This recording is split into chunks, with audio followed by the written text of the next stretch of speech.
Sejam bem-vindos ao 55º episódio de número 55 do nosso Supremo Cast, Chiquinho. Bom dia, boa tarde, boa noite, boa madrugada, ouvintes do Supremo Cast. Bruno, eu pensava que era exclusividade do direito penal esse negócio da lei não pegar no Brasil. Cara, esse negócio de lei não pega é um problema. Não é isso, Carol? Como é que você tá? Tudo jóia? Oi, Bruno. Oi, Chiquinho. Tudo bem? E aproveitando a fala do Chiquinho, Bruno, o CPC de 2015, ainda muito conhecido como novo CPC, apesar do tempo já transcorrido desde o referido ano, passou a vigorar em 2016. Ocorre que, apesar dessa formalidade legislativa, sua vigência até o presente momento não se concretizou de forma plena. Isso porque, ainda hoje, diversas de suas previsões normativas não são aplicadas. Como o Chiquinho muito bem falou, não pegaram.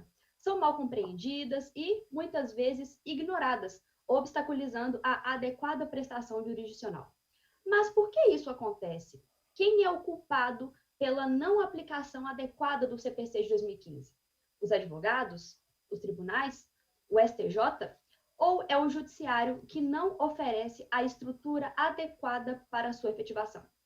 Além disso, não podemos deixar de mencionar o fato atípico ocorrido em seu período de vacância, a edição da Lei 13.256, de 2016, que o alterou quanto aos recursos especiais e extraordinários e também quanto a outros temas importantes do processo civil. Esses, sim, não tiveram nem a chance de compor validamente a lei processual. Esse cenário nos faz questionar e criticar a efetividade do processo.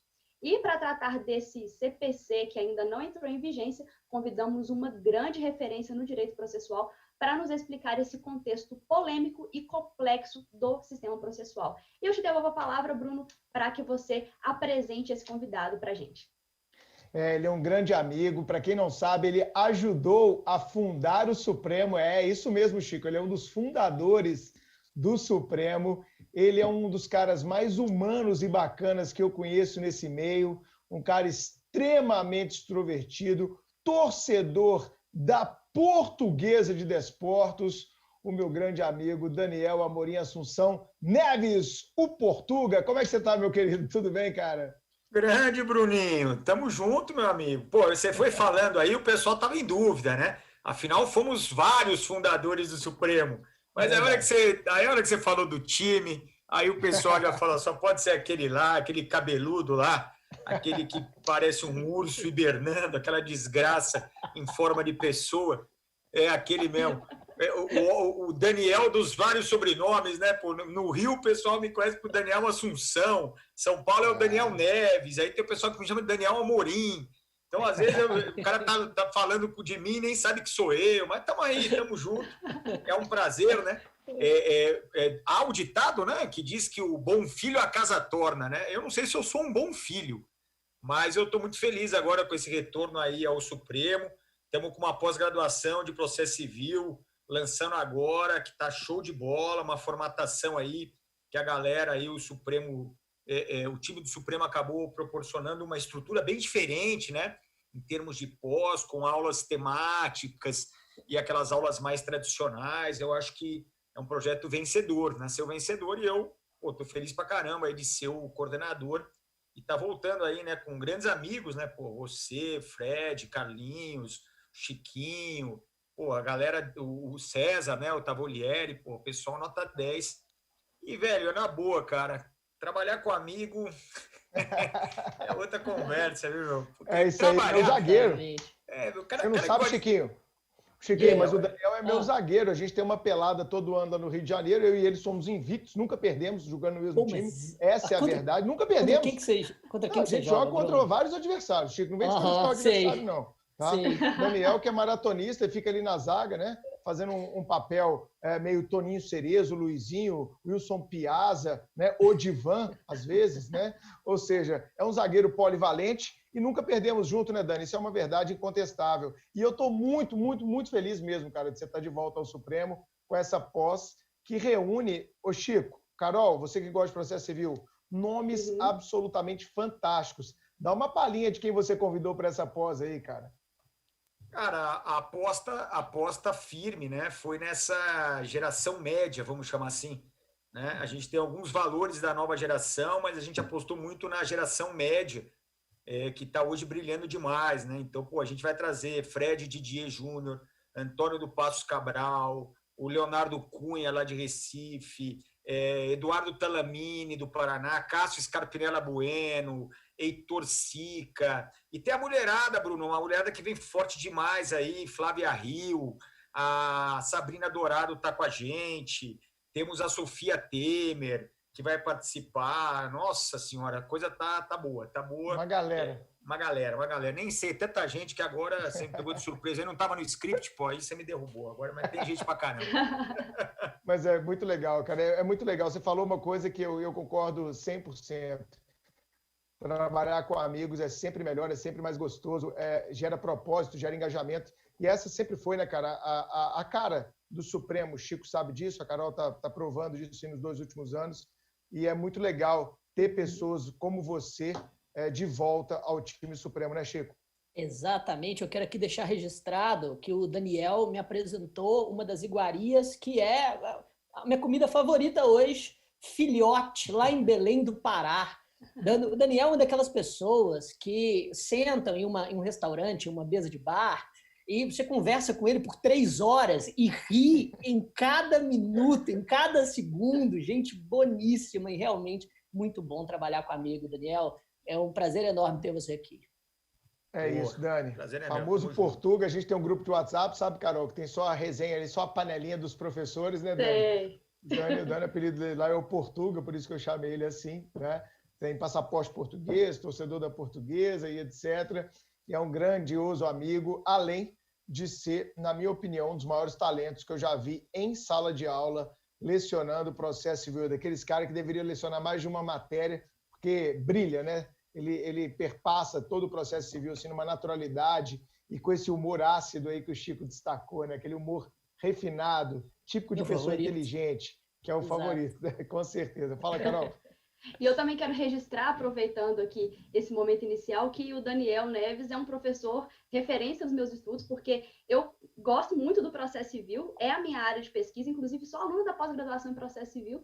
E, Daniel, é um prazer ter você conosco. Eu estou até tímida aqui, emocionada, porque tá até tremendo a tela aqui, ó, porque realmente é um convidado de peso e estou muito feliz de poder conversar com você sobre essa disciplina tão importante e relembrando o tempo de graduação, né, já que a gente vai falar sobre o CPC de 2015, que entrou em vigência quando eu estava na graduação.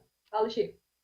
Primeira vez que eu vejo a Carol assim desconcertada, e a gente já teve alguns convidados ilustres aqui, e até do direito processual civil, como Gustavo e tal, mas não, Daniel abala as estruturas, mas ele merece realmente um cara diferenciado. E o Dani escolheu um tema bem legal, batendo papo com ele na semana passada, escolhendo o tema desse podcast. Ele falou, Bruninho, vamos fazer, cara, sobre o porquê que o novo Código de Processo Civil ainda não entrou em vigor, não é isso, Chico? Exatamente como a Carol brilhantemente. Então, para atribuir a culpa dessa premissa que aceitamos, de que os institutos do novo Código de Processo Civil não têm uma aceitação tão ampla, vamos enveredar aqui por alguns desses institutos. E o primeiro ponto da nossa pauta é a culpa da falta de estrutura do judiciário. E o primeiro tópico é a citação eletrônica. Fala disso um pouco para a gente, Daniel. No que consiste a citação eletrônica, por que ela não pegou, por que ela não tem tanta eficácia assim? Não, Chico, é aquela história, né? Esqueceram de combinar com os russos, né?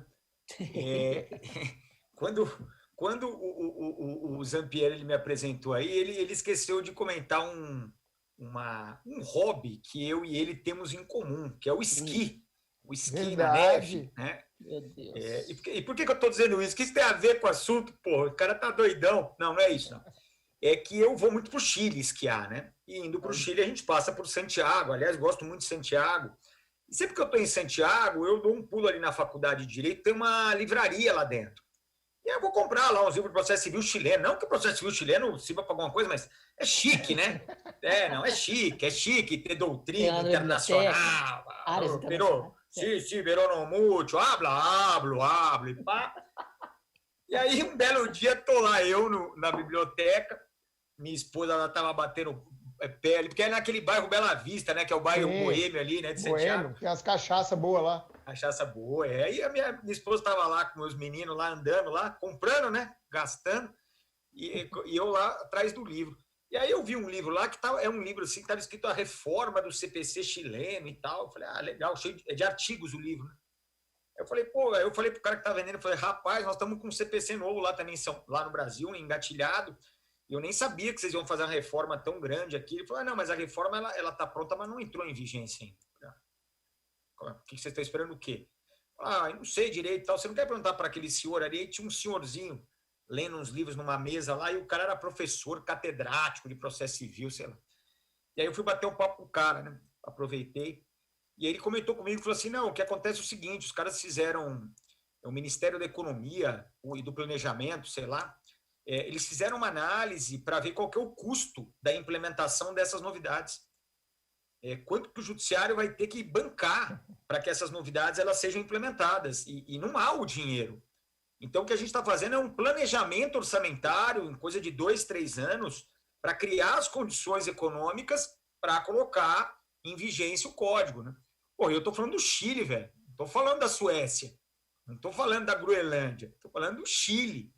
Aqui no Brasil, a gente é voluntarioso, né? Eu acho que a gente é o povo mais latino que tem, somos nós. Porque aqui, meu amigo, Deus é brasileiro, eu não desisto nunca, e vamos que vamos. Ninguém pensa em porcaria nenhuma. Cadê a grana? Porque aí o cara vai lá e fala o seguinte, citação é um perrengue? Citação é um perrengue. Oficial de justiça, carteiro, olha que desgraça o nosso correio. Ficou aí, sei lá quantos meses parado, e a gente nem sabia que ele estava parado, porque a gente nunca soube que ele estava andando, né? Um choque de notícia, lá está em greve. Falou, desde quando? Não, faz um mês já. Falei, nossa, parece que faz um ano. E aí, vamos agilizar esse negócio aí da citação. Vamos agilizar, cara. E vamos agilizar como? Vamos criar um cadastro. A gente cria um cadastro. Os tribunais, cada qual, cria um cadastro. E aí, nesse cadastro, a gente inclui o endereço eletrônico de toda pessoa jurídica de direito público ou privado. Só vai sair daí a EPP e a individual. O resto vai ter todo mundo o dever de fazer esse cadastro. Olha a mão na roda. Bom. Se é bom, porque a gente está falando aqui dos litigantes contumazes. Sim. A gente está falando aqui daquela rapaziada que está sempre lá no polo passivo. E aí você mete uma... Sensacional. Mais uma mão na roda. Sim. O pessoal fala de precedentes, de FDR, que isso vai tornar o processo mais célere. Meu amigo, o que vai tornar o processo mais célere é a citação por meio eletrônico. Mas e aí eu te pergunto, que tribunal fez esse cadastro? Quase nenhum. Quase nenhum. E por que eles não fazem o que eles alegam? Pires na mão. Não, eu estou com o pires na mão. Eu não tenho dinheiro para fazer nada. Entendeu? E aí aquela história, uma novidade que seria das mais significativas na prática, entendeu? E que não gera essa punhetação acadêmica que a gente tem muito no processo civil. É um negócio básico, é objetivo. Citação por meio eletrônico. Manda uma porcaria de um correio eletrônico para o endereço cadastrado. Quem sabe até por isso que não deu certo, né? Porque não dá para... mas aí tem 6 teorias e tal, porque aí tem que chamar os caras do TI para conversar, não os caras do processo. Mas isso aí era o que ia melhorar o processo. E aí faltou o dinheiro e nós estamos aí esperando. Tá lá, tá previsto lá, é lindo. Aí, Chico, chega os negros loucos, fala, não, citação por meio eletrônico. Como é que é? Não, é normal. Eu dou um e-mail na inicial, o juiz manda um e-mail pro réu. Fala, ai, Jesus, aí não. Aí eu falei, é mesmo? Ele falou, Eu falei, põe esse endereço aí, ó. Põe o nome do réu, é João, põe João, @fraudenacitação.ol.br. Aí os caras mandam pra lá, tá feita a citação. Porra, não dá, né? Aí a juizada perde a linha, velho. Começa a citar em e-mail. Aí é tudo zoeira, né? Mas, essa novidade aí, não tem grana. Mas a pandemia não veio aí trazer um caráter meio de contingenciamento disso? Agora a gente estava aqui não fazendo porque não tem grana, mas fudeu. Veio a pandemia, irmão, agora nós temos que citar. Pede o WhatsApp aí das partes, vamos citar essa galera de qualquer jeito. Mudou alguma coisa ou continua a mesma merda, cara? Então, como eles não teriam como agilizar em tempo hábil, né? Porque a pandemia também tirou dinheiro, né, do judiciário, tirou dinheiro do Estado, né? E vai tirar dinheiro do judiciário, já está tirando, né? E é um investimento grande mesmo que tem que se fazer, né? E aí eles acabam buscando medidas alternativas, né? Você falou do WhatsApp, né? A gente começa a ter citação pelo WhatsApp, que não está previsto em lugar nenhum do Código de Processo Civil, e que flerta um pouco, né? Um pouco, eu estou sendo aqui conservador, mas flerta um pouco com a segurança jurídica, que é uma exigência básica da citação, né? Então, o ideal, claro, teria sido a gente ter entrado na pandemia com isso regularizado, imagina? Que maravilha! Tudo continuaria a funcionar, né? Exato. E eu não posso perder a chance de dar uma alfinetada um pouco na minha área. Eu estou impressionado até agora com a história que o Daniel contou do Chile. Cara, justamente, olha só, um plano orçamentário nacional, provavelmente com um estudo de impacto que envolve ciência estatística para saber quanto que vai aumentar da demanda do orçamento, para que o país inteiro se prepare para isso. Assim, justamente, qual é a dificuldade? Não é a Suíça, é o Chile. E daí vem no direito brasileiro, não, vamos aumentar a pena para aqui. E o pacote anticrime, vamos dificultar a progressão de regime. Peraí, isso vai causar um impacto necessário dentro da execução penal. É possível calcular matematicamente o quanto. Cadê o orçamento? Que orçamento? Dane-se. Esse é o tom do Brasil. Cada vez mais parece se tornar importante a análise econômica do direito, né? Aquela história Law and Economics lá que se falava no passado, com Posner, etc. A gente precisa resgatar alguns pontos. Eu sei que alguns autores de processo civil têm feito isso. Fala, Carol. Dentro desse contexto que a gente está discutindo aqui, Daniel, eu tenho uma outra pergunta. Tem muito a ver com essa questão da citação, que é a audiência do 334. E a minha pergunta gira em torno do que diz esse artigo com relação aos prazos estabelecidos. O juiz designará audiência de conciliação ou de mediação com antecedência mínima de 30 dias, devendo ser citado o réu com pelo menos 20 dias de antecedência. Então, diante do que você acabou de mencionar sobre a citação eletrônica, que ajudaria, mas que não foi implementada ainda, o que você pensa desse dispositivo especificamente? Você acha que ele realmente não pegou? Por que ele não pegou, né? Usando as palavras iniciais do Chico aí, e se isso realmente esbarra nessa falta de estrutura do judiciário? A impressão nítida é que é mais uma boa intenção que depende de um investimento bruto que não tem como ser feito, né? Então, a gente começa agora a criar os CEJUSCs, que são os Centros de Solução Consensual, mas eu fico pensando assim, eu gosto de sempre dar esse exemplo, né? Porque é geralmente onde tudo dá errado mesmo, né? Que é São Paulo, né? O Judiciário Paulista. Porque o Judiciário Paulista é muito grande, é muita coisa, não tem como dar certo, assim, né? Uma premissa de um tribunal de justiça em que as pessoas não se conhecem, não são os funcionários, são os desembargadores. O desembargador está lá há 10 anos, tem um desembargador que ele não conhece, porque são 360 desembargadores.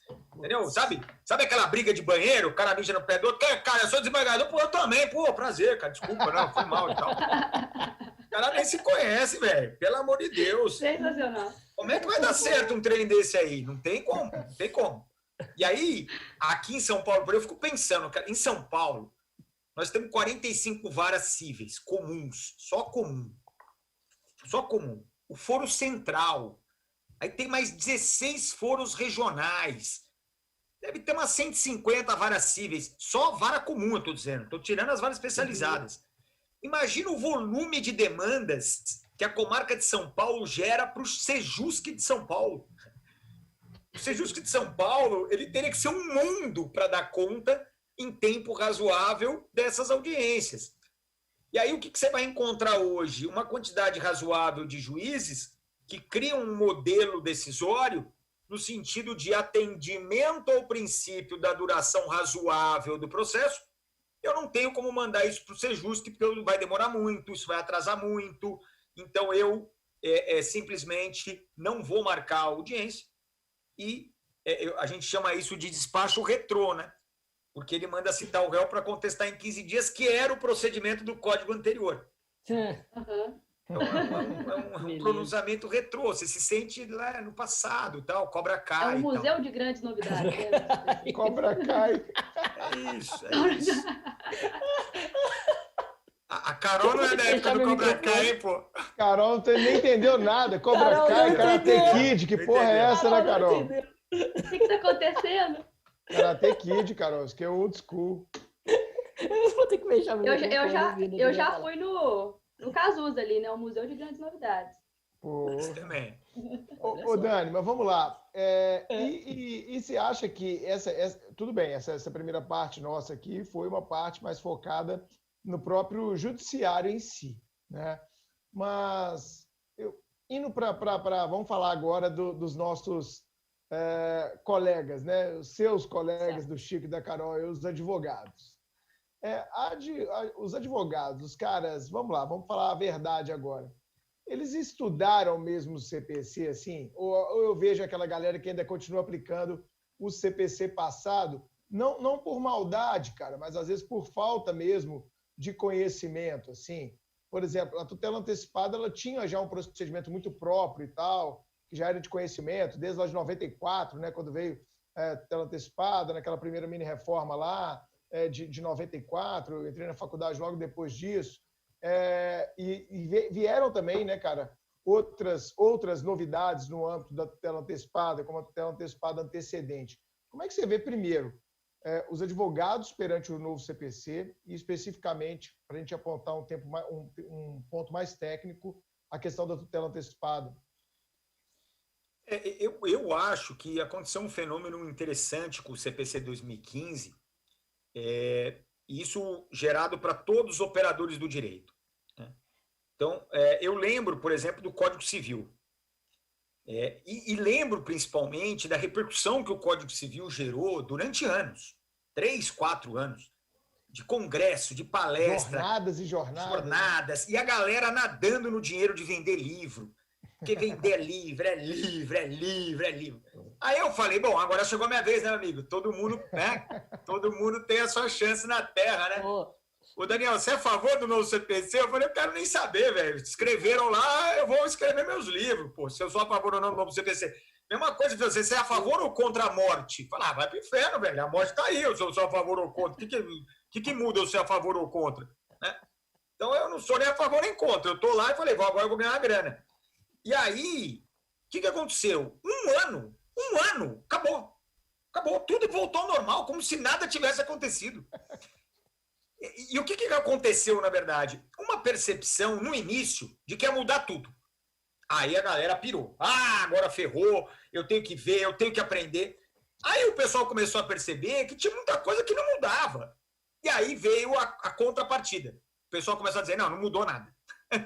E aí o pessoal abandonou. É o pêndulo, né, cara? Mudou tudo. Exato. Não mudou nada. Aí voltou para o mesmo lugar, né, cara? Sai da inércia, vai, até que vai acomodando. É o pêndulo, total. Eu lembro da frase que você utilizou quando você lecionou aqui no Supremo em 2015, naquele curso que a gente fez, não sei se você lembra, acho que foram 2 sábados, sobre o novo CPC. Eu assisti parte desse curso lá porque precisava, né, me atualizar. O Dani usou uma frase assim, Chico, me corrija se eu estiver errado. Esse CPC veio para abreviar aposentadorias. Quem já tinha prazo para se aposentar vai pedir aposentadoria, porque, nego vai ficar louco aqui, vai dar cambalhota. Então, o conselho que eu dou é quem está pensando em parar, chegou o momento é agora de parar, porque é o Pedro, né, Dani? E os caras não ouviram minha dica, não pararam. Então aí você já viu, né, o que acontece. É um festival. Agora, precisamente sobre essa questão, Bruno, é o cachimbo, né? O uso do cachimbo faz a boca torta. Não tem muito como você, por vezes, achar que as coisas vão mudar como um passe de mágica pela previsão legal, né? Nós, desde 94, como você bem colocou, pedimos tutela antecipada como tópico da petição inicial. Até porque, cá entre nós, para você pedir uma tutela antecipada, você fundamentalmente já tem que ter tudo meio que pronto para alicerçar um pedido de tutela principal. Então, essa história de você pedir só uma tutela antecipada para depois pedir a tutela principal é algo com que a gente não está muito acostumado. Daniel, mas se for uma situação de extrema urgência, Cara, advogado é muito guerreiro, velho. Extrema urgência, o cara faz a inicial. Não tem mau tempo, meu. O nego se vira nos 30, né? E aí é aquela história, pô. Então a galera não vem pedindo a tutela antecipada antecedente? Não vem. E é uma pena, Daniel, uma pena. Uma pena. Sabe por que é uma pena? Porque com a tutela antecipada antecedente vem a tal da estabilização da tutela antecipada. Que eu não vou entrar aqui em pormenores procedimentais, porque o procedimento é um lixo, né? Mas a ideia é basicamente o seguinte: pô, você conseguiu no plano prático o que você queria, ainda que não haja uma definição de direito, ninguém disse que você tem esse direito, mas você não está aí aproveitando do bem da vida, velho. Se pro réu tiver tudo bem também, você está aí aproveitando, para ele não faz falta, né? Para ele não faz diferença. Ele não quer também ficar discutindo quem tem, quem deixa de ter direito. Então, beleza, o réu não reage, isso aí estabiliza e todo mundo vai embora para casa feliz. Porque, na boa, meu amigão, ninguém vai para o processo para ter o quê? Tutela definitiva. Que dane-se. O cara vai para o processo para conseguir o bem da vida. Se você der isso para ele, ele está feliz da vida e acabou. E aí, o que vai acontecer? Você perde oportunidades assim. Eu estava conversando esses dias, né? Essas palestras que a gente está dando aí, né? Palestra. Esses lives, né? Agora mudou, não é mais palestra, é live, né? Essas lives. Live. Meus filhos, eles me vêm pegando os computadores à noite e falam: aí, pai, hoje é live. O Daniel virou o rei das lives na pandemia, bicho, é impressionante. É fogo, velho. Eu só perco pro Rodolfo Pamplona, porque o Rodolfo Pamplona ele faz 5, 6 por dia, ele é louco completamente. E canta, né? E canta. Dança, e come, posta as comidas que ele come, que ele pede pela internet. O cara é um fenômeno. Eu fiz lá live com ele já, o cara é gente fina demais. Ele Tava na minha banca de mestrado ele. É mesmo? Rodolfo é gente boa. Rodolfo é gente boa. E aí, por exemplo, cara, hoje, né, o Rafael Oliveira, nosso amigo. Rafa, fundador do Supremo também. Fundador também, coautor meu no Manual de Improbidade Administrativa. Ele tem uma frase que eu acho muito legal. Ele fala assim: olha, todo administrador público, se não tem, vai ter uma ação de improbidade para chamar de sua. E aí é interessante porque muitas vezes o administrador ele não atua por uma insegurança jurídica, de depois tomar um nabo, mesmo que seja uma ação aventureira, uma ação sem nada a ver do MP, o cara política, segura. Às vezes, né? Política e tal. Agora pega esse negócio da pandemia. Quanto administrador não estava louco para fazer alguma coisa e precisava de uma segurança jurídica que não vem num parecer da procuradoria, vem de uma decisão judicial. O juiz manda você fazer isso, você vai lá e faz. E você vai discutir ou não? Estamos parados na decisão judicial, não vou discutir nada. Pronto, acabou. Estabiliza, acabou, vamos embora para casa. Pô, aí em Minas, a questão aí Brumadinho, a desgraça de Brumadinho, eu não vou chamar de, né, o acidente. Acidente é quando você esquece o fogo ligado e põe o dedo lá, né, para tirar o ovo cozido. Isso é acidente. Né? Aí foi uma barbeiragem, uma barbaridade, mas que seja. A hora que o negócio atolou lá, né, o pessoal tudo embaixo da terra, a defensoria, a defesa civil, sei lá que caso que era, falou assim: ó, será que a gente não consegue localizar esse pessoal pelo sinal do celular? Pô, pode ser, não, mas isso é dado sigiloso, as empresas de telefonia não vão liberar sem uma decisão judicial. Pô, aí os caras fazem o quê? O MP me entra com uma ação de obrigação de fazer com pedido de tutela antecipada. Pô, mas alguém aqui tem alguma dúvida que se eu pedisse uma tutela antecipada antecedente, as empresas cederiam os sinais com super boa vontade e nunca mais ninguém discutiria isso? Acabava ali. Mas os caras nem nessa fizeram, então não vou fazer nunca. Né? Eu não vou fazer nunca. Eu tive um caso que primo do primo, sabe? Primo do primo é uma merda. Aí, um amigo do primo, primo do primo, aquele meio parente que... Bom, aí o cara falou: pô, Daniel, eu tô com o perrengue lá na faculdade que tem um negócio que os caras não querem soltar meu diploma. Eu falei: mas o que tá acontecendo? Porque tem o negócio do MEC, aquelas rolaiadas, tudo. Aí eu liguei lá na faculdade e falei: chama aí, põe o diretor jurídico aí para conversar. O cara falou: doutor, aqui o MEC é que enche o saco. Eu falei: então vamos fazer o seguinte, eu vou entrar com uma ação, o juiz vai me dar uma liminar, você me dá esse diploma e não enche o saco. Pronto, se tiver a decisão, eu te dou 2 diplomas. Pronto. Pedi uma tutela antecipada antecedente, o juizão meteu, cheguei na faculdade, o cara expediu o diploma, acabou, estabilizou isso aí, já faz mais de 2 anos, acabou. Entendeu? Porque as pessoas, muitas vezes, elas querem a segurança da decisão, elas não querem discutir. Mas os advogados não fazem, viu?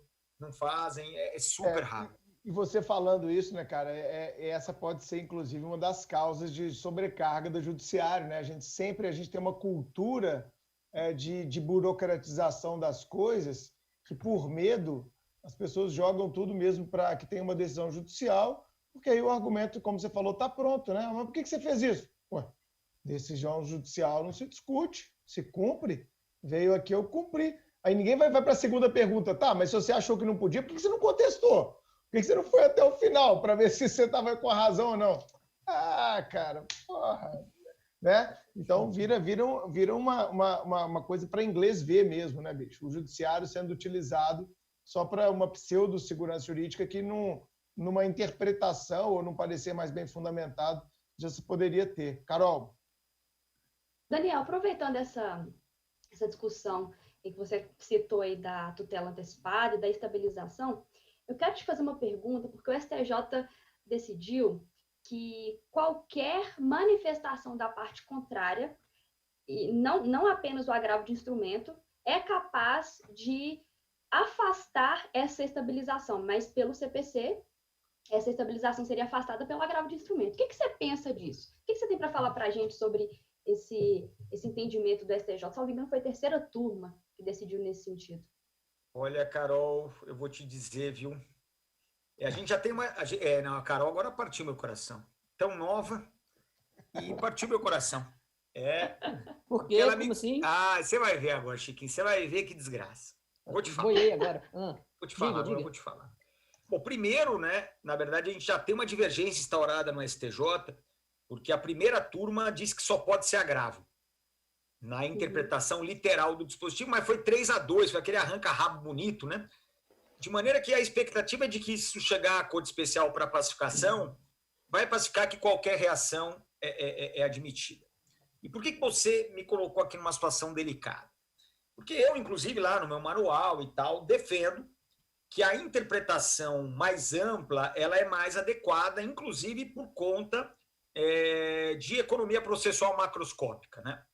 Quer dizer, por que eu seria obrigado a agravar de instrumento se eu poderia apenas peticionar em primeiro grau, dizendo, olha, eu não vou recorrer, mas eu não concordo com isso aí que você deu, excelência. Eu quero discutir esse direito material.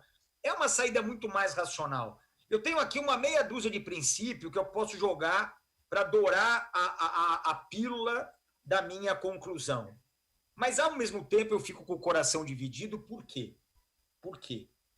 Porque há uma técnica de hermenêutica jurídica que eu valorizo demais, mas que ela é muito avacalhada, ela não é muito considerada, ela é quase que se fosse uma técnica hermenêutica de segunda classe, que é a interpretação histórica. Então, na interpretação histórica, o que você vai fazer? Você vai pegar o histórico legislativo daquela norma. Então, você vai lá no início, como é que ela foi proposta inicialmente, como é que ela foi discutida, porque aí você vai pegar as discussões, as opiniões, os pareceres administrativos, as narrativas dos parlamentares, as opiniões técnicas dos corpos da Casa Civil, Departamento Digital. E aí, você tenta extrair a vontade do legislador, que muitas vezes é enigmática, né? Ela é enigmática para quem não faz a interpretação histórica, porque muitas vezes não tem enigma nenhum. O legislador ele é muito claro no que ele está querendo dizer com aquela norma. E aí, adivinha, essa aí é uma que, durante o processo legislativo, tinha a redação abrangente. Falava que a reação do réu impediria a estabilização. E, num determinado momento, entenderam mais adequado tipificar esta reação pela via recursal. E aí virou recurso. Então, quer dizer, para mim é nítido que a vontade do legislador, boa ou ruim, ela seria, de fato, restringir ao agravo. E aí eu me vejo numa situação que eu me vejo permanentemente, né, que é a minha parte ativista e a minha parte garantista.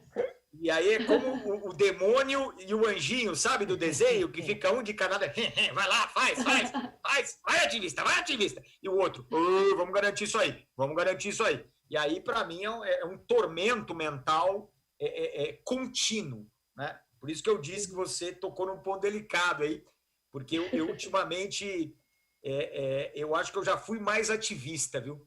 Mas agora, vendo o que os caras estão fazendo, eu estou sentindo que se a gente não der uma segurada aí, a coisa vai degringolar. Aham. Perfeito. Excelente, Dani.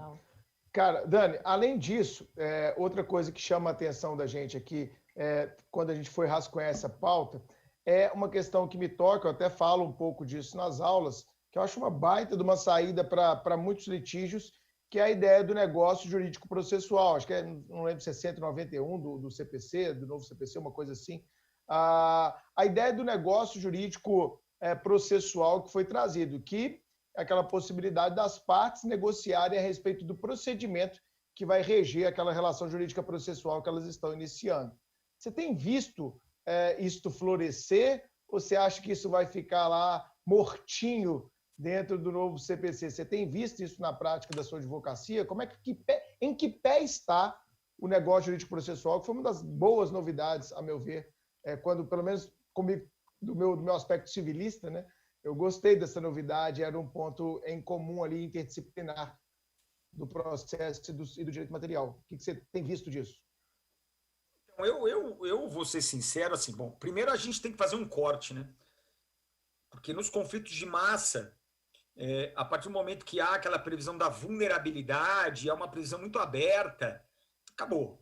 Então, Daniel, em tese pode ter em contrato de adesão? Em tese pode, porque o próprio código diz que que a cláusula teria que ser abusiva, e o contrato pode ser de adesão em termos abusivos do direito material, da relação direito material, mas pode ter uma previsão lá processual que trata isonomicamente as partes.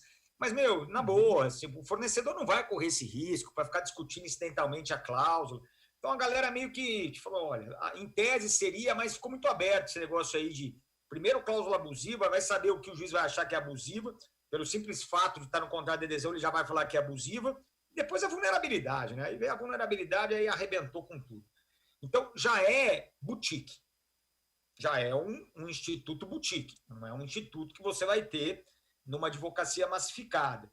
Mas mesmo nesse ambiente de boutique, eu, pelo menos, não percebo uma incidência considerável de negócio jurídico.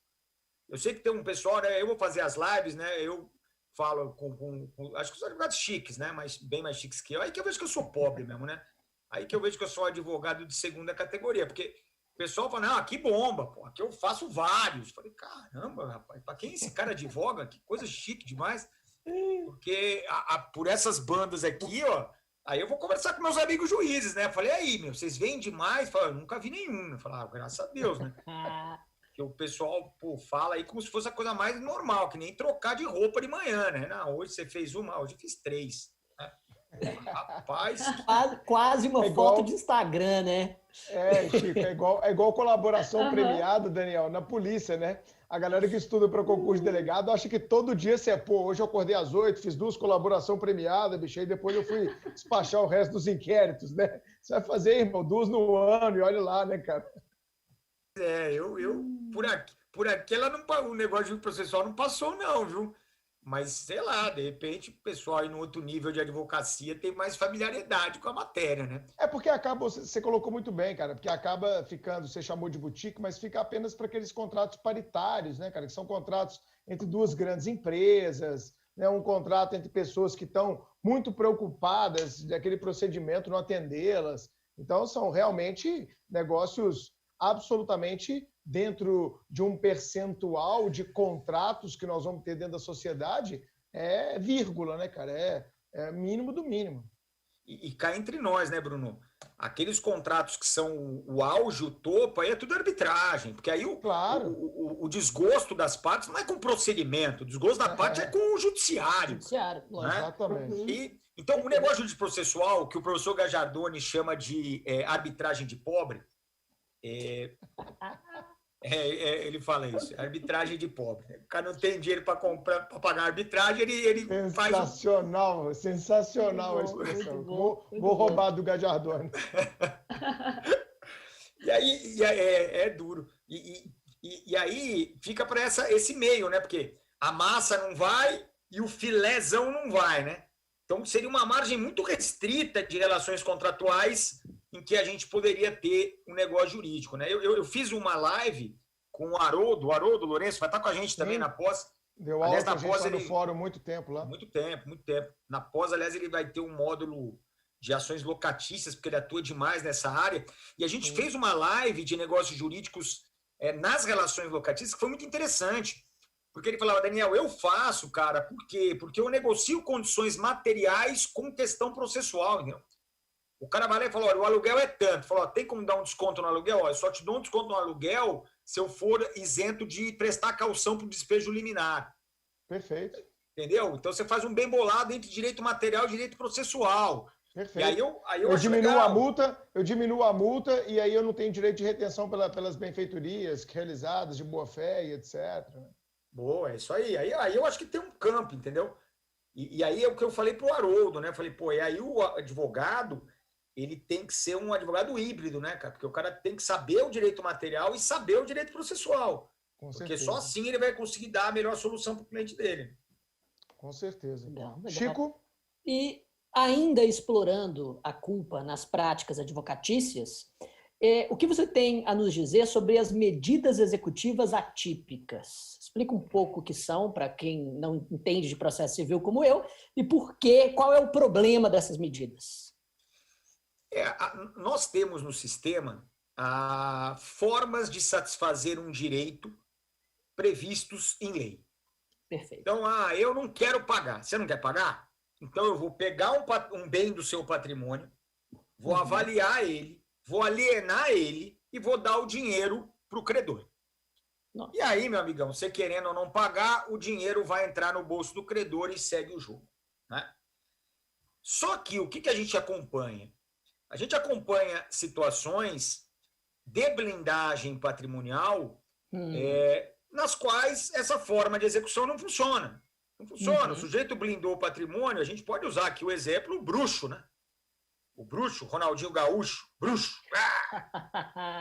Nós aqui no Atlético Mineiro conhecemos bem. Pois é, vocês aí que pegaram a segunda onda de Ronaldinho, o Galo. A melhor das ondas do Ronaldinho. Segue o líder, fala aí. O líder. Tudo isso aí o pessoal tá zoando aí, né? Mas o Ronaldinho Gaúcho, veja só você, é um homem sem patrimônio. É tudo do Assis, porra. É tudo do Assis. Eu não sei, viu? Tem um patrimônio cultural, eu acredito, né? Um patrimônio folclórico, certamente, porque ele é um personagem do folclore brasileiro. Exato, o rei do rolê aleatório, né? Pois é, um personagem de fato. O rei do rolê, exato. Aquela coisa, o que eu nunca fiz? O que o pessoal não imagina que eu possa fazer? Cara, se você fosse preso no Paraguai, a gente organizava um campeonato, uma pelada no presídio, ia ser foda. Eu tenho certeza que ele foi lá só para isso. Só para. A galera outro dia zoando no grupo de polícia aqui, será que o PCC batizou ele lá no presídio, no Paraguai? Ele é dizimista do PCC agora. E o cara fez amizades, o cara é sensacional. Mas o fato é, o cara não tem patrimônio. E aí tinha lá uma execução pendurada lá de uma questão ambiental do MP do Rio Grande do Sul para cima dele, de, sei lá, 9 milhões de reais. Pô, e o MP do Rio Grande do Sul tá lá 10 anos atrás do cara e nada do dinheiro aparecer. Aí na hora que colocaram ali uma medida atípica, porque não está prevista em lei, que é a retenção do passaporte, à época ele só tinha o brasileiro, né? Aí isso prejudicava os negócios dele no exterior e tal, o dinheiro apareceu, ele começou a pagar. Aí o cara se mete lá no Paraguai, é preso, paga uma fiança de R$1.400.000, o dinheiro apareceu. Aí o cara é solto, volta pro Brasil como? De busão lá e faz um contrabando ali na divisa para levantar um turu, já o cara não tem patrimônio, já aproveita a oportunidade, pega um busão, mete umas muamba lá e vende, Claro, vamos fazer dinheiro. PlayStation e tal, porra. Não, o cara volta de jatinho particular. Fala, vai todo mundo pro inferno, né, meu? Então, para esse tipo aí de picareta, que são os devedores ostentação, né? Porque o cara deve para todo mundo, mas é a vida que pediu a Deus. Você entra no Instagram dele, a vida é melhor que o tal do Willy lá, do motorista do Peugeot. Mas é isso aí. O fato é, o Ronaldinho Gaúcho, ele foi pressionado psicologicamente por uma medida atípica. que é sair da retenção do passaporte, é suspender CNH, é proibir o truta de usar cartão de crédito. Pô, Daniel, isso aí passa. Pô, tá passando. Né? Tem até um julgamento ali agendado aí para esse mês ainda no STF, né? Porque o Partido dos Trabalhadores entrou com uma ação para dizer que é inconstitucional isso aí. E agora eles vão julgar lá no STF. Mas o STJ, por enquanto, ele está deixando passar. Mas tem uma porrada de requisito.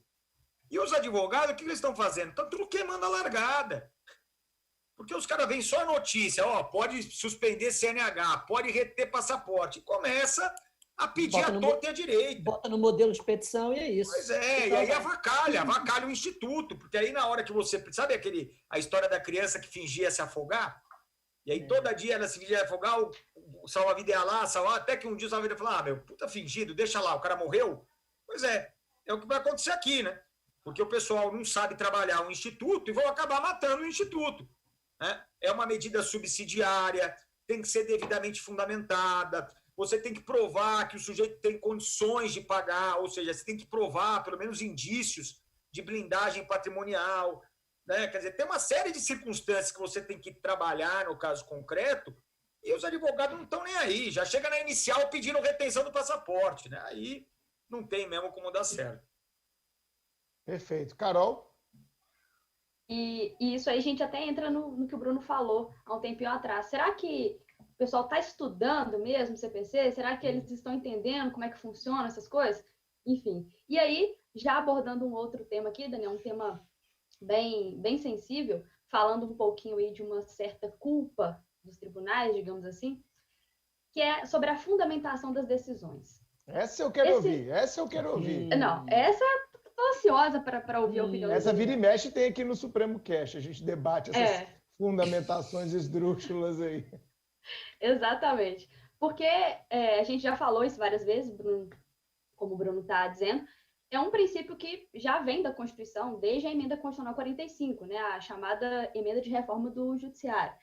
Mas, e aí veio o CPC de 2015, com 489, parágrafo 1º, dizendo que é fundamentar de forma, né, contrário ao senso, mas, sinceramente, eu não vejo que as coisas mudaram, não. A gente continua esbarrando em decisões infundadas e, muitas vezes, arbitrárias, inconsistentes, e eu queria ouvir sua opinião, Daniel, sobre isso. Então, no último... a gente tem um evento no processo civil que são as Jornadas de Direito Processual Civil do IBDP. É o grande evento de processo civil a cada 2 anos. Esse ano não tivemos, né, por conta da pandemia, seria em Gramado, e aí marcaram para o ano que vem. Vamos ver se vai ser. Mas o último que aconteceu aí na nossa gloriosa, formosa, agradável e sempre receptiva Belo Horizonte. E em Belo Horizonte, lá estávamos, eu fui convidado, com muito orgulho, né? Só que lá é o seguinte, né? Os arraia miúda, que nem nós, eu e os outros vagabundos, nós somos convidados para falar 15 minutos e o tema nos é dado. Não tem liberdade, né? Então falou, rapaz, seja rápido e fale sobre isso aqui. Eu falei, tá bom, né? Você obedece, né? Tonto, né? E aí o meu tema era o seguinte, meu tema era uma pergunta. Então já era altamente sugestivo o tema. E o tema era, quando o artigo 489, parágrafo 1º do CPC entrará em vigência? Era isso o tema. Ponto de interrogação. E aí eu falei, bom, então eles estão partindo da premissa que não entrou. Que é uma perspectiva, uma impressão, melhor dizendo, generalizada. Mas deixa eu ver, né? Se não entrou mesmo. Aí eu mergulhei no STJ. Fiz uma pesquisa de jurisprudência daquela de cabo a rabo. E aí confirmei, né? Naturalmente, confirmei que não entrou.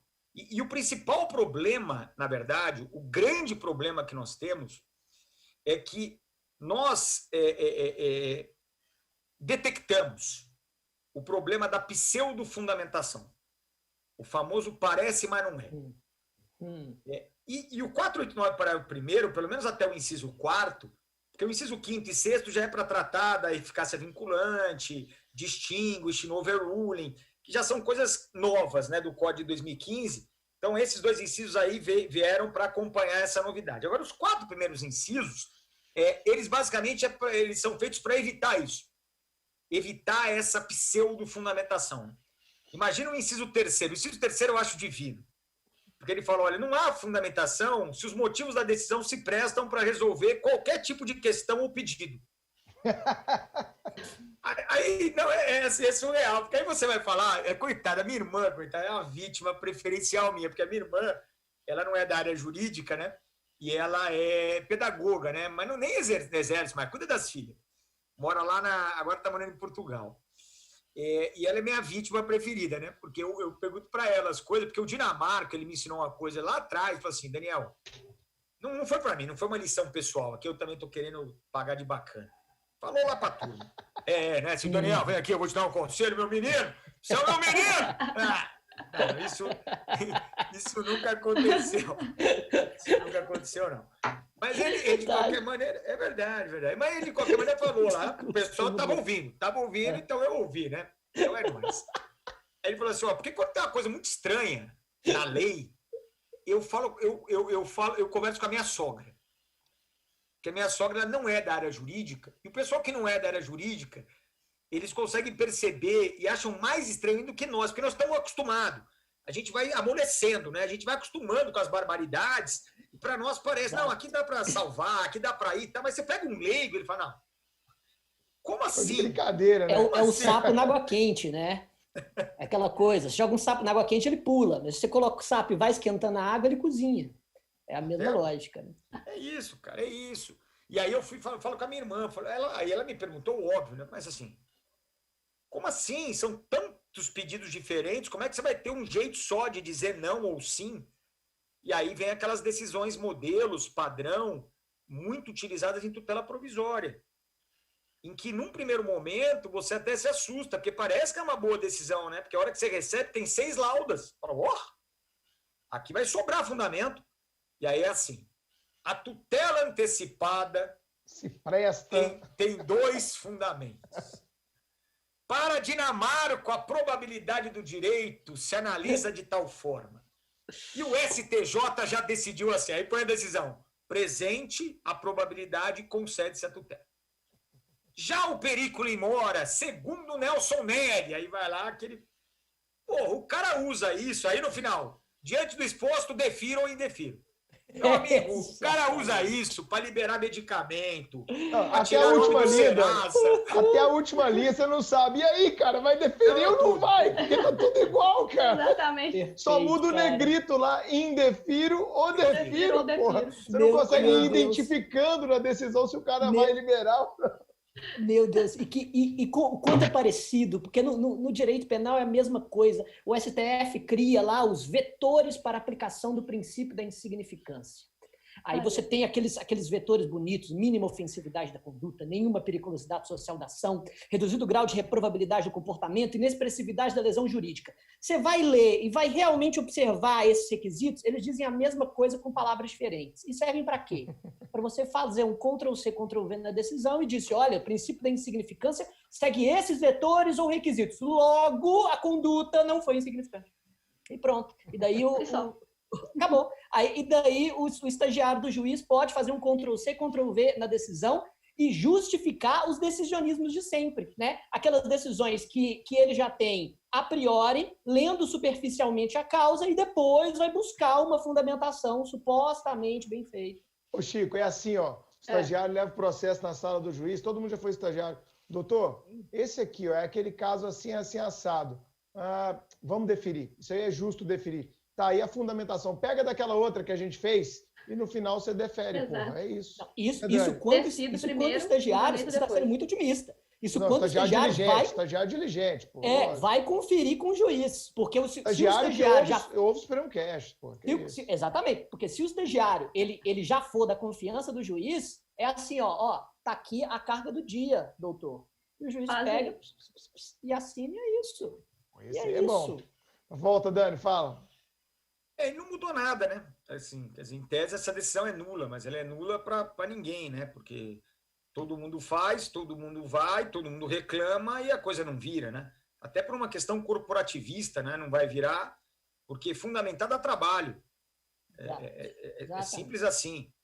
Fundamentada a trabalho. Eu não tenho dúvida nenhuma. E se você leva a sério, né? Por exemplo, a gente vai ter na nossa pós também a presença do nosso grande amigo também, dá aula comigo lá no curso Fórum, o Alexandre Freitas Câmara. E o Alexandre, ele fala o quê para você? Ele fala o seguinte, para mim o 489 para o primeiro não mudou nada. Nada. Para mim ele disse o óbvio que eu já fazia desde que eu virei juiz de direito. E como ele, a gente conhece vários, né? Mas a reação corporativista a essa disposição, ela foi violentíssima.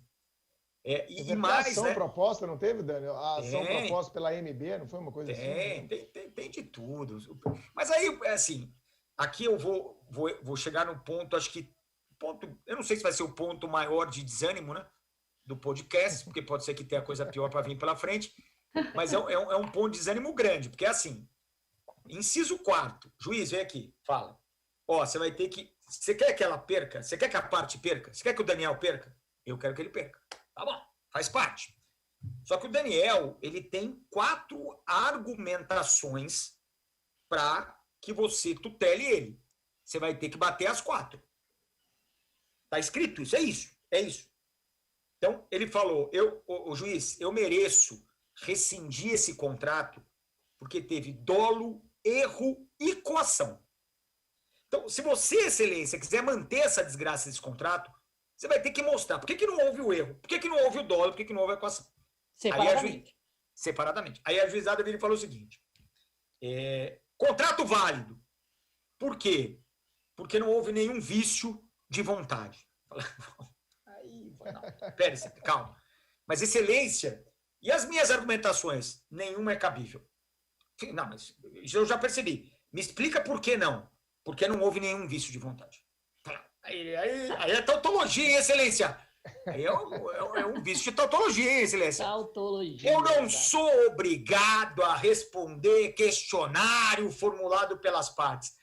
E aí você vai reclamando, chega no STJ. Aí chega na Corte Especial do STJ, o STJ fala assim, o artigo 489, para o primeiro inciso 4º, veio a consolidar legislativamente o entendimento jurisprudencial desta Corte, no sentido de que, se o juiz encontrar um fundamento suficiente para amparar a sua decisão, ele não é obrigado a enfrentar os demais fundamentos alegados pelas partes.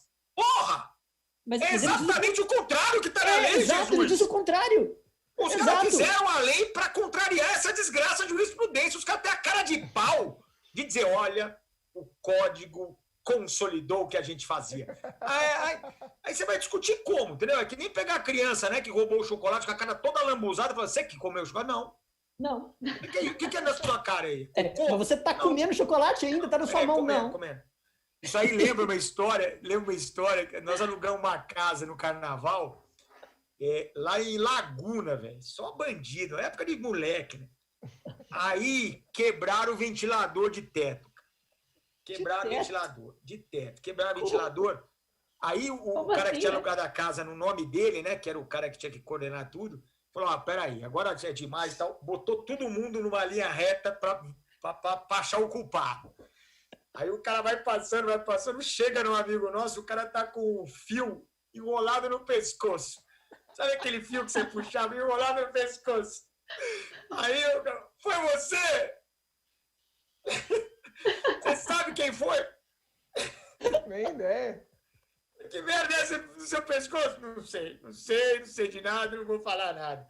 É isso aí, é o STJ, né? E aí, perceba, não abre diálogo, né? Não tem diálogo, porque ele fala que a lei diz o que ela não diz.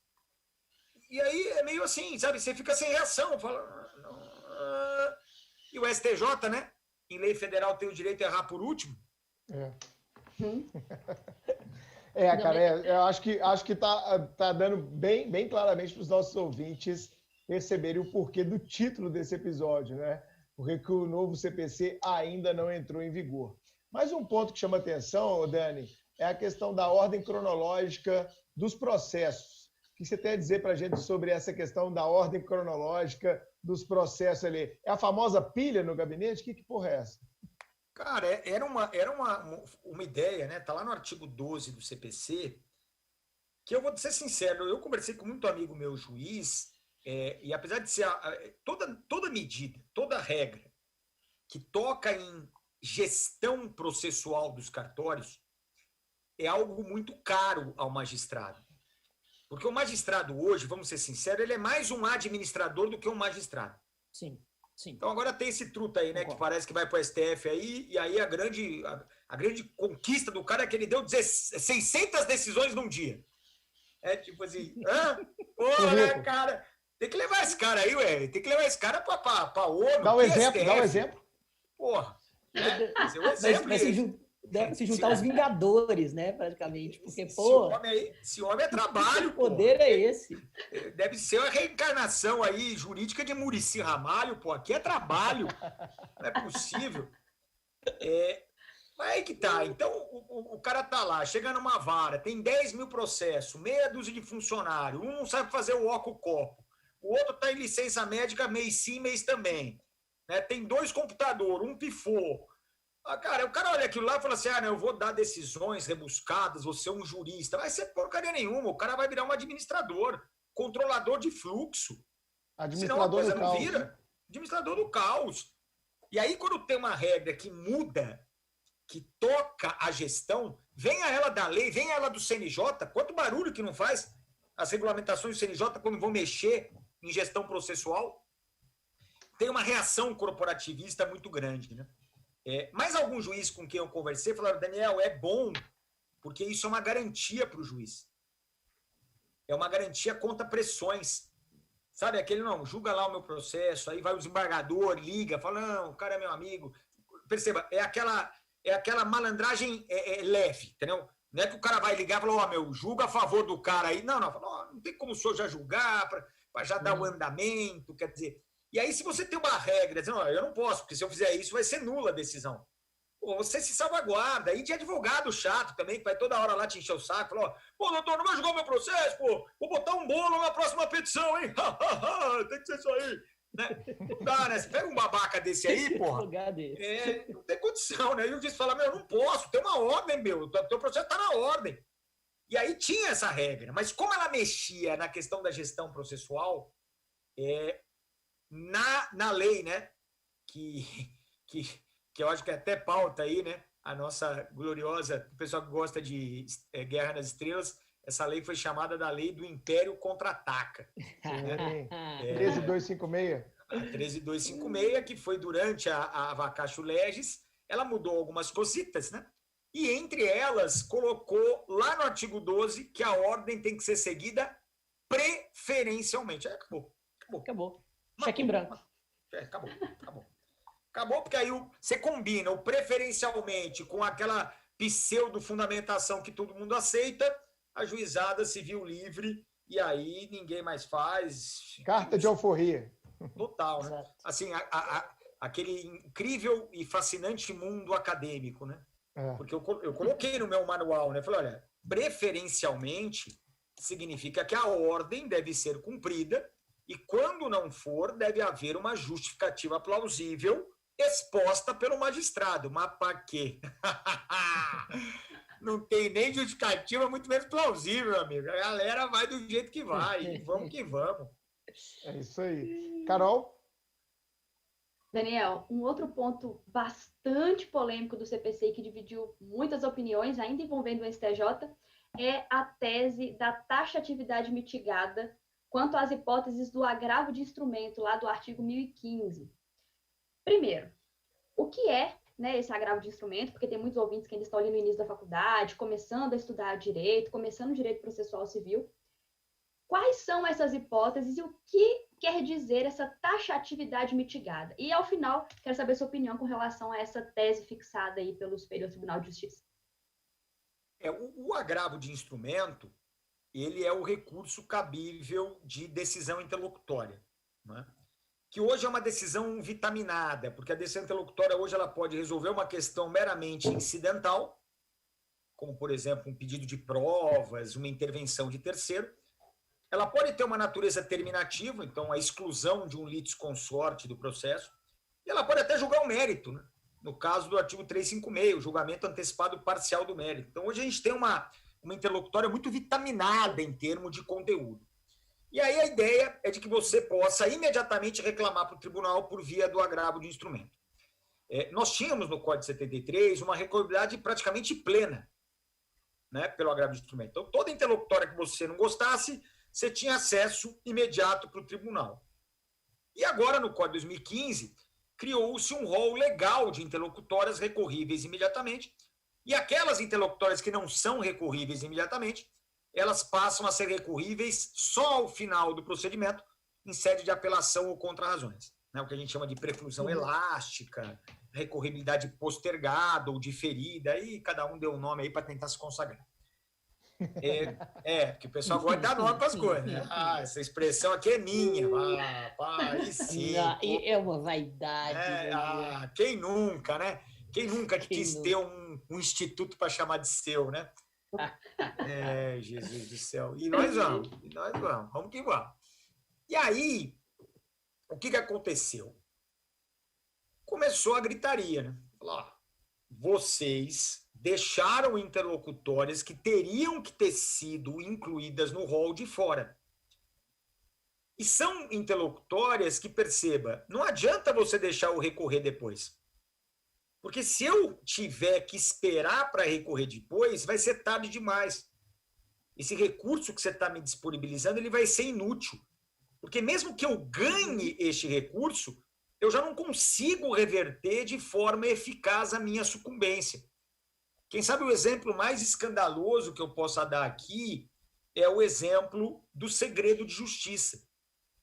Então, imagina que eu tenha lá um cliente, e aí vamos dizer que seja um caso íntimo, que tem umas fotos ali com pouca roupa, pessoal meio peladúcio, e aí eu falo, não, fica seguro, falo para o meu cliente, não, fica seguro, ninguém vai ver você pelado, não. Nós vamos entrar com a ação, mas vamos pedir um segredo de justiça, filezinho, isso aqui é intimidade, isso aí com as coisas de fora e tal. Doutor, pelo amor de Deus, hein? Se for para mostrar isso aí, eu prefiro nem entrar com a ação. Lá, garantia, sou Joe, fica tranquilo. Aí pega um juiz doidão, um nudista, juiz nudista, é o viés cognitivo nudista. Fala, que é isso? Que vergonha do corpo agora? Que é isso? O corpo é para se mostrar. Juiz naturalista. Que frescura, né? Isso, O cara vai lá para Paraíba, lá aquelas praias de nudismo, o cara pelado. Aí fala, não, indefiro. Porra. Aí vem o código e diz, tá, essa interlocutória tá no rol de recorribilidade de agravo? Não tá. Mas como é que não tá? Não tá. E agora? Agora deixa o pelado aí, o público. Até quando? Não, até julgarem a apelação. Mas a apelação vai julgar daqui a 2, 3 anos. Pois é, até lá todo mundo pelado. E aí o tribunal vira e fala assim, rapaz, como assim? Deixaram o pelado aí sendo exibido. Não pode. Fala, agora que todo mundo já viu o cara pelado? Então, perceba, essa é uma decisão que ela tem que ter uma resposta imediata do judiciário, porque se você deixar para recorrer lá no final, você não tem eficácia da tutela jurisdicional. É um faz de conta, sabe? É um recurso para inglês ver, o famoso me engana que eu gosto. Sim. E aí, eu, por exemplo, Daniel, eu observei isso, porque eu sou idiota, né? Mas eu não sou tão idiota. Então, eu vejo essas coisas acontecendo. Só que eu, nessa minha, né, como é que eu posso dizer assim, nessa minha passagem, nessa minha jornada garantista, eu ainda acho que a gente tem que respeitar um pouquinho o legislador, ainda que uma das opções dele sejam erradas. Principalmente quando o sistema tiver uma resposta dentro da lei. E qual era a resposta, Daniel? Mandado de segurança. Mandado de segurança. Porque o mandado de segurança, ele cabe de decisão irrecorrível. Mas uma decisão cujo recurso é inútil é uma decisão pragmaticamente irrecorrível. Quer dizer, não haver um recurso e haver um recurso inútil, na prática, dá na mesma. Então, sem quebrar o sistema, fala, meu amigo, aqui não cabe agravo, mas você merece uma resposta imediata do tribunal. Pá! Mandado de segurança. Mas os tribunais têm nojinho de MS contra ato judicial. Tem nojinho. Não. MS é remédio heróico. Remédio heróico. Que coisa mais brega que remédio heróico? Sempre achei também. Nossa! Remédio heróico é coisa de baile brega, velho. Da música. Manda lá a Maria Mendonça, aquelas desgraças, fazer uma música do remédio heróico. Remédio heróico e mais, hein? Remédio heróico é o Viagra, hein, meu? Vamos ser sinceros, hein?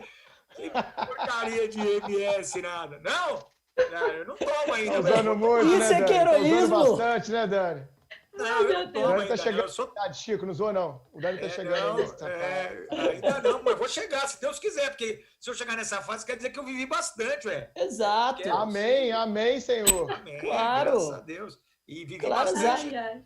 mantendo Lógico. os interesses atuais, se é que você me entende, né? Claro, claro. O dia que eu Tamo junto, precisar. Dani, Exato. tamo junto. Claro, o dia que eu precisar de uma ajuda química, que isso, não vou pensar duas vezes. O importante é jogar e fazer o gol. Não, Dani? Dani? Ó, o Chico. Chico tá filósofo, rapaz. Gostei. Tá vendo? Chico se abrindo, hein, Carol, mais uma vez aí. Tá Mais vendo? uma vez, hein? Mais Claro. uma vez. Não, mas todo mundo aqui concorda comigo. Mas vamos lá, Dani. E aí?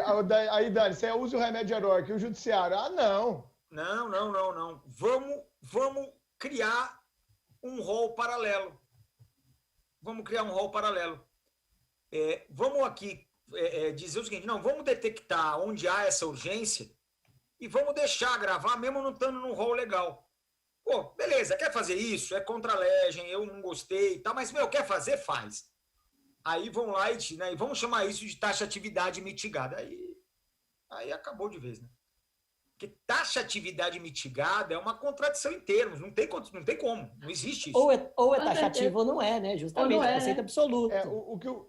Ô, Chico, o que o Dani está mostrando para a gente aqui na minha visão de leigo do processo é que está havendo uma jurisprudência desconstrutiva, né, da norma. Sim.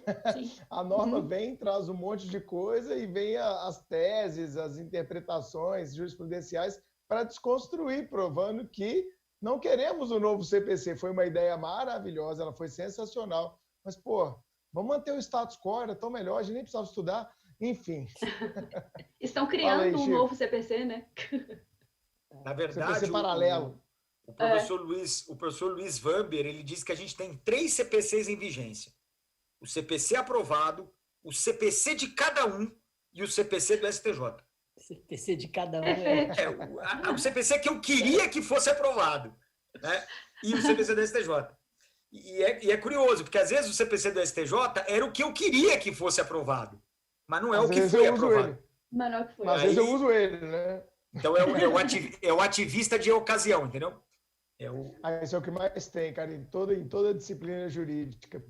E já que você falou de STJ aí, tem aquela questão também interessante das decisões que são monocráticas e que se baseiam na ideia dos precedentes, que é outro papo super interessante, que a gente já teve aqui também um Supremo Cast com o Gustavo Faria para falar sobre isso, dos precedentes vinculantes. E isso gerou até uma súmula, se não me engano, a súmula 568 do STJ. Não tem esse papo também, Dani?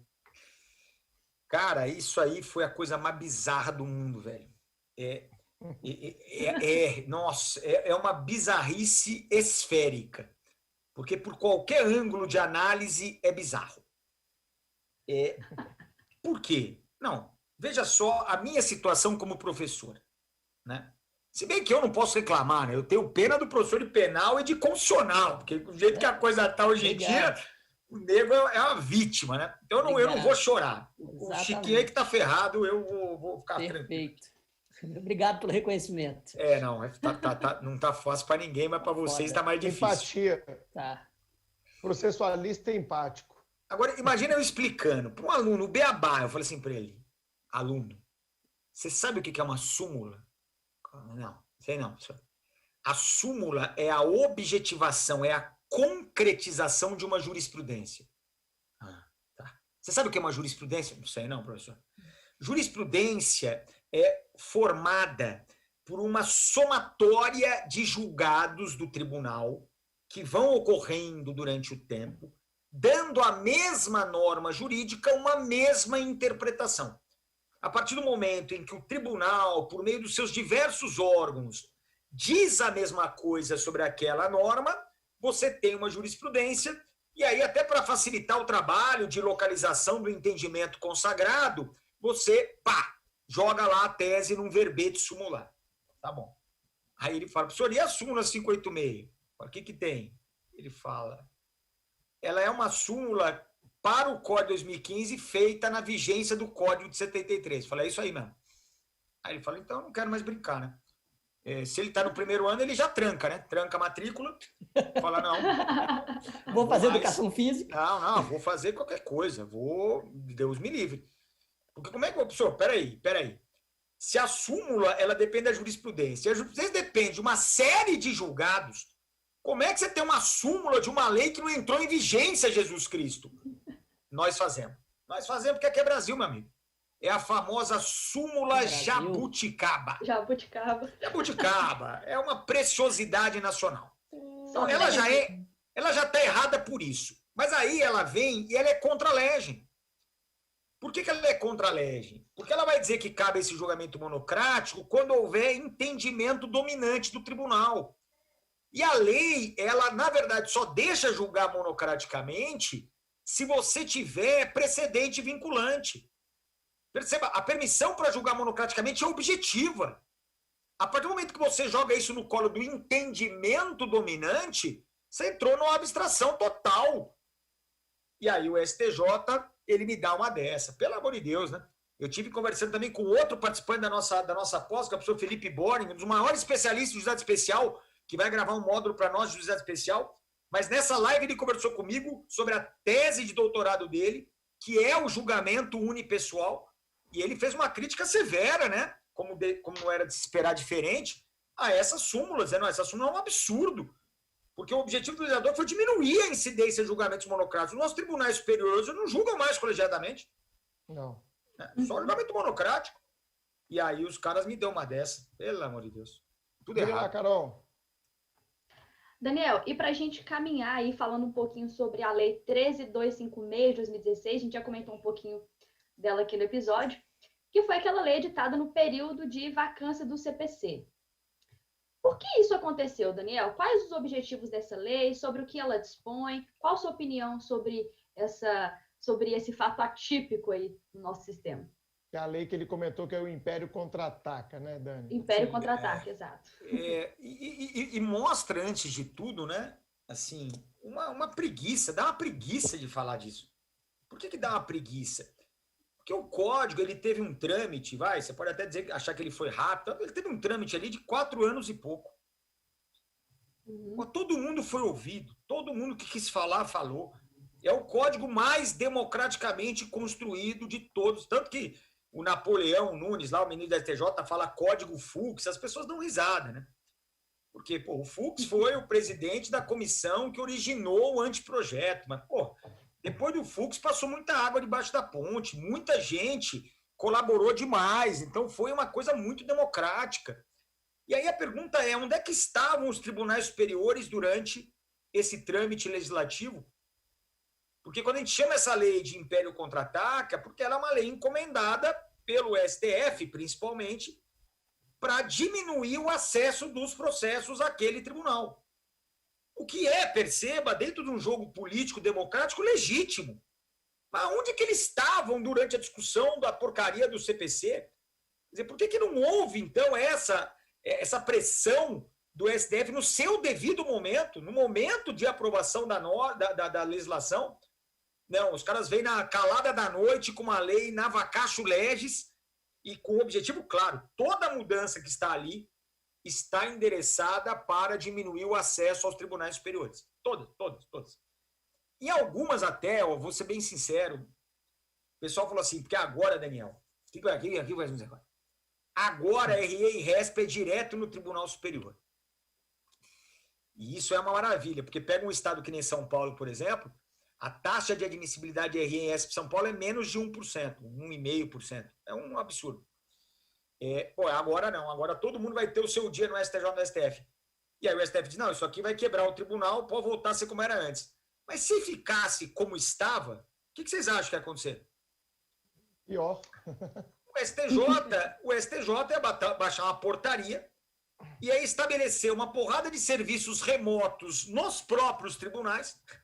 Essas admissibilidades continuam a ser feitas exatamente pelas mesmas pessoas que fazem hoje, que não é nem o presidente nem o vice, né? Não ia mudar nada, ia ser só um rearranjo estrutural, e aí a pessoa ia ficar feliz e dizer, eu cheguei no STF, sem saber que nunca saiu, né? Lá da capital do estado dela. Né? Mas, beleza, mudaram isso, travaram o cabimento de reclamação. criaram obstáculos ao cabimento da reclamação. Tudo para diminuir o acesso aos tribunais superiores. E eu insisto, tá? Eu acho perigoso. Eu acho que é uma avacalhação. A gente acessa demais o Tribunal Superior, né? O nosso STF, coitado, dá até pena. Mas seria mais legítimo, sob o ponto de vista democrático, que esses debates tivessem sido feitos no trâmite legislativo do CPC, né? E não na calada da noite, como acabou acontecendo numa lei que foi feita, né, ali na coxa, até porque é uma lei muito ruim tecnicamente, e que foi aprovada em tempo recorde, né, provavelmente devido a pressões, obviamente, sentidas pelo legislativo partindo do judiciário. Então, ficou feio, né? Do jeito que a coisa ficou feio. Eu só sei que isso não é inédito, viu? Porque uma vez eu estava dando uma live, dizendo, nunca antes tinha acontecido, e aí alguém mandou, falou, não, professor, houve uma lei, e aí eu não lembro da lei, que eu também... Mas ela falou, não, professor, teve uma lei que teve uma mudança na Vacacho, né? Veio uma outra lei para mudar na Vacacho. De vez em quando acontece. E aí eu falei, Dani, aí eu fui buscar e tinha isso mesmo. Para a gente finalizar aqui o nosso episódio, já que você já falou dessa lei aí do Império Contra-Ataca, eu queria perguntar assim, a sua opinião crítica, já que o Supremo Cast tem esse viés crítico na sua veia, né, Chiquinho? Exatamente. Cara, o que você espera aí dos próximos, não vou falar 10 anos, que está muito longe, dos próximos 5 anos de aplicação do novo CPC? Seu cenário, eu sei que você tem não vou dizer um pessimismo, talvez um realismo, né? Eu queria te ouvir um pouquinho, porque tem muito advogado, juiz que está nos ouvindo também. O que você projeta aí para os próximos anos de aplicação desse CPC que tão novo, parece já trazer tanta polêmica como a gente abordou nesse episódio? Então, eu sou ruim, viu, de projeções, já vou avisando. Mas eu acho ainda, o pessoal fica um pouco na birra, né, de falar em novo CPC, mas eu acho que ele é novo ainda. Eu acho que ele ainda é novo. Porque se a gente pegar uma média, né, a gente já teve 2 CPCs no Brasil, e se a gente incluir o regulamento 737, que foi uma espécie de CPC, a gente tem uma média aí de vigência de 39 anos, né, dos diplomas processuais. Então, um código com 4 de 39 anos, eu acho que ele pode ser considerado ainda um código novo. Então, eu acho que a gente ainda tem muito chão para andar, né? A gente ainda tem muita coisa que ainda não pegou, mas é possível que pegue, que não são institutos ruins por natureza, pelo contrário, alguns não estão sendo aplicados porque falta dinheiro, alguns não sendo aplicados porque falta vontade política, alguns não sendo aplicados porque o pessoal não entendeu ainda ou nem descobriu que existem. Então, há uma expectativa de que um maior, né, tempo a este código ele possa reverter em aspectos positivos. Eu acho que não é só coisa ruim, não, né? Mas a gente tem que lidar, né? A gente tem que lidar principalmente com essa questão do ativismo judicial, porque o STJ ele está moldando o Código de Processo Civil ao seu gosto, né? Ele está legislando um CPC aí em paralelo, e se a coisa continuar dessa maneira, nada me permite concluir que nos próximos 5 anos a gente não tenha mais várias criações vindas de lá. Que bom, perfeito. Vamos agora, então, para a Dica Suprema. Chiquinho, o que você trouxe nesse episódio especial com Daniel Assunção para a Dica Suprema? Você que sempre traz dicas maravilhosas. Vamos lá. Atualmente, eu tenho entrado em um momento mais estudioso, sabe? Eu quis me enveredar por outros lados. Mas você já saiu desse momento alguma vez na sua vida? Do direito penal? Já saí. Eu já entrei em momentos um pouco mais lúdicos, em que as horas de estudo foram substituídas por mais videogame e Netflix, mas agora eu voltei para o meu momento normal. E estou lendo um livro que eu me sinto na obrigação de recomendar, porque ele é absolutamente sensacional. Eu acho que novos doutrinadores precisam surgir no Brasil nesse contexto. Curso de Direito Penal Informático de um cara chamado Spencer Todd Siddle, é assim que se pronuncia o nome dele, ele mesmo me disse nesse sentido. E eu percebo que os crimes informáticos são o nosso futuro próximo em questão de desenvolvimento da dogmática e também da legislação brasileira. Quem sabe a gente não faz, em um momento próximo, um episódio especial no SupremoCast sobre isso. E é claro, óbvio, Daniel, eu tenho a primeira edição do seu livro, cara, autografada por você nos meus tempos de aluno do Pretório, E é uma das minhas boas peças que eu guardo com carinho. Então, a minha recomendação, não poderia deixar de recomendar o Manual de Direito Processual Civil, melhor manual de Direito Processual Civil do mercado, do nosso querido Daniel Assunção. Muito bom, Chico. Referendo aí essa última dica, tenho vários aqui, inclusive com autógrafo, né, do nosso querido autor e convidado, Daniel Assunção. O último exemplar que o Daniel me deu, Chico, foi lá no fórum, né? A gente dava aula junto lá ainda, no curso fórum, ele chegou, lembro direitinho, ele foi autografar, ele falou, Bruninho, fala a verdade, você vai ler essa merda? Senão eu dou para outro, porra. Falei, cara, lógico que eu vou ler, pô. Tem um monte de coisa que eu dou na minha aula que eu tenho que tangenciar o processo civil, pô. Eu tenho que dar uma lidinha lá quando eu vou dar a aula. Aliás, então toma o livro aí, valeu. Carol, sua dica. Olha, eu também aproveito para indicar o manual do Daniel, porque, como eu falei no início, é um livro que me ajudou na graduação, me ajuda até hoje. Então, fica aí a primeira dica, aproveitando a dica de vocês dois. E a minha outra dica suprema é um documentário disponível no Globoplay, que eu assisti esses dias, chamado A Juíza. É sobre a vida e a carreira da juíza Ruth Bader, da Suprema Corte dos Estados Unidos, que faleceu recentemente. Ele é de 2018, não é desse ano, então ele não fala sobre a morte dela, mas mostra toda a sua atuação, principalmente pela igualdade de gênero. Então, um documentário muito interessante, 1h30, 1h40 mais ou menos. Fica aí a indicação. A Juíza, Globoplay. Boa, Carol, sempre trazendo boas dicas aí de documentários, vou procurar ver também. Meu querido amigo Portuga, Dani Assunção, você separou alguma dica aí, cara? Estou curioso para suas dicas supremas. Cara, eu vou dar uma dica literária, que é um livro que eu li agora recentemente, que eu pirei, cara. Aqueles livros grossos, densos, uma densidade mediana, mas que, eu não conseguia largar. Aquela desgraça que você vai dormir, aí você vê 3 da manhã, você tá lendo, tipo, dia seguinte, 7 horas da manhã, você tem gravação. Acaba com a tua vida, né, cara? Um bom livro é pior que uma mulher gostosa, cara. Ele acaba com a tua vida. Essa que é a verdade. É verdade, pô. Desestrutura tudo, pô. Você fica doidão. E esse livro é O Homem que Amava os Cachorros, do Leonardo Padura, que é a história do assassinato do Trotsky, sobre a perspectiva do assassino, que é um cara que era da Revolução Espanhola e foi para a KGB, foi doutrinado.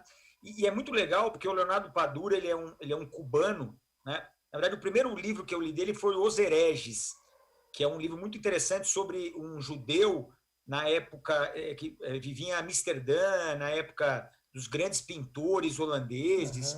E aí me indicaram esse do Homem que Amava os Cachorros, e é muito legal, porque é um romance, mas baseado em dados reais. O cara é um estudioso, aqueles cara que pesquisa muito, e é muito legal. É muito legal. Para quem é comunista, para quem não é comunista, para todo mundo. É legal. É um livro muito legal. Eu não sou muito de ver série.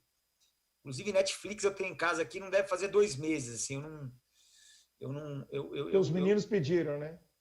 Os moleques encheram o saco, pediram, mas eu não sou muito de série. Mas aí um amigo me indicou um que eu estou vendo com eles, né? Que eu tenho um filho de 10 e um filho de 7. Joaquim, a gente está vendo junto, né? Joaquim e o Fernando. Eles dois mesmo. E eu estou achando muito legal. Tem 2 temporadas já na Netflix. A gente viu a primeira, aí tem a segunda e tem a final, vai ser só em 2021. Chama Perdidos no Espaço. Sei lá, uma história de uma família que tá perdida no espaço, é isso, né?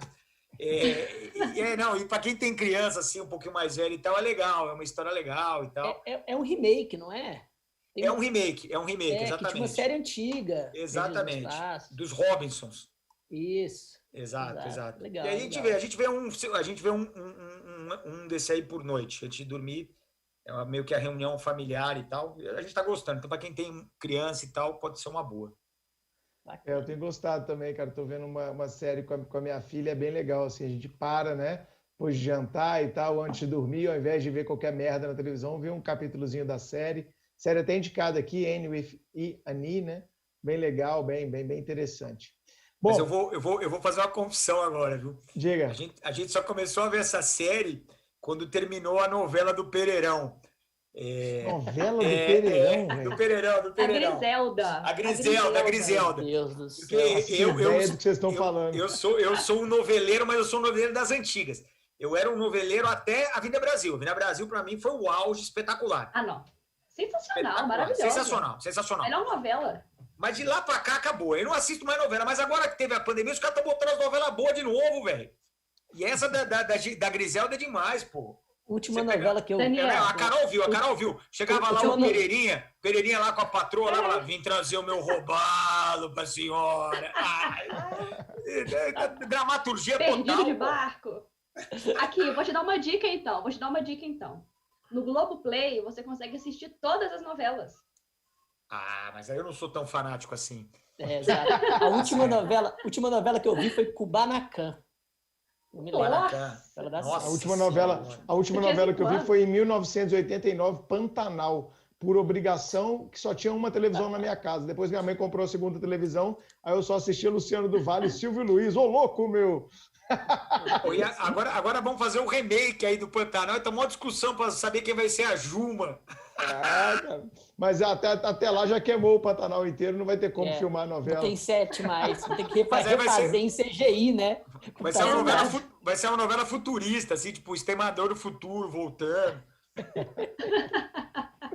Bom, minha dica suprema de hoje é um episódio de podcast. Eu indico pouco podcast, apesar de ouvir muito. Eu tenho lá o meu canal Podosfera do Zampa lá no Spotify, quem quiser dar uma olhadinha. E o podcast que eu adicionei essa semana é um podcast muito interessante. Ô, Dani, eu acho que você vai gostar desse podcast. Chico e Carol, vocês vão gostar também, que é um podcast que eu escuto sempre, que é o da CBN Professional. E esse episódio, que é o episódio 156, ele se chama, olha o título, Que Tamanho de Vida Você Quer Ter? Que tamanho de vida você quer ter?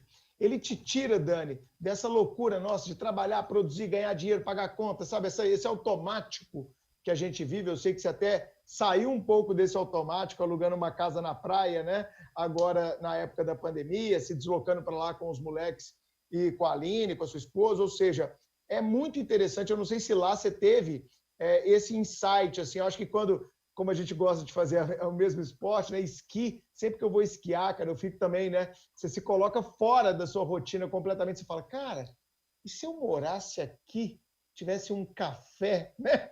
Não dá uns pensamentos assim, Dani? Que eu pudesse fazer isso todo dia de manhã, né?